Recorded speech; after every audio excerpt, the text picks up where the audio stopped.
Well, hello guys, hey, it's a Friday night again. I haven't popped a lid on a Peroni yet, but they are chilling, waiting for me. So you guys may have heard this Femon captain in New Zealand, one of the first Femon captains ever in the New Zealand Navy, was given a ship. Why not? They're all empowered and brave, you know. And they can do anything a man can do. Christ, they can do it better. So did they give her just a rowboat first to see how she gets on? Or just a small runabout? No. She is an entitled Femon, so they gave her this boat. It's worth about $61 million. And guess where it is now? Well, it's at the bottom of the ocean, because it sank. I think it run aground on some reefs and sank. I think it caught fire as well. But it's just a coincidence that it's a Femon captain and the boat sank. Then a New Zealand minister has come out and said it wasn't because it was a Femon captain. Well, let's take a look at the minister.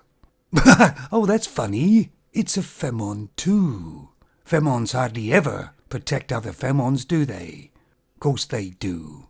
It seems kind of funny to me that New Zealand hasn't lost a Navy ship since World War II. But then they have a first Femon captain, and the boat promptly gets sunk. Or they'll find any other excuse apart from it being a Femon. Because Femons can't take accountability and responsibility. The responsibility should stop at the captain. Like I say, whatever they arrange and say that sunk the boat, I'm not going to believe it. I've seen Femons parallel park and reverse parking most of my life. And if I see a Femon driving near to me on the road or highway, I give her plenty of room, because they do erratic things. They don't pay attention to what they're doing. I mean, they still can't park after 50 years of driving. That's because they never admit they have a problem. And I don't believe this Femon here, this minister, because she is a minister, and they lie. But if they're a Femon, they just outright lie on top of lies. We'll probably never know what really sunk the boat. But I got a pretty good damn idea.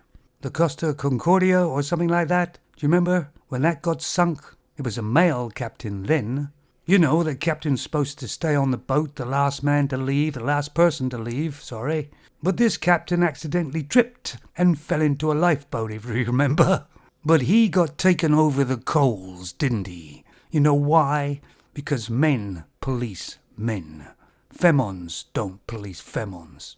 And everything doesn't seem to be any of their faults every time. How are they going to learn accountability and responsibility if people keep trying to protect them?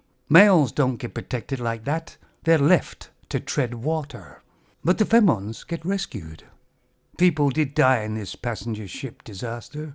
Nobody died when this ship sank, but I bet that was just pure luck. And because of the double standards, she'll probably get promoted, this captain, and given a bigger boat. Anyway, guys, let me know what you think. I mean, the buck stops at the captain, surely.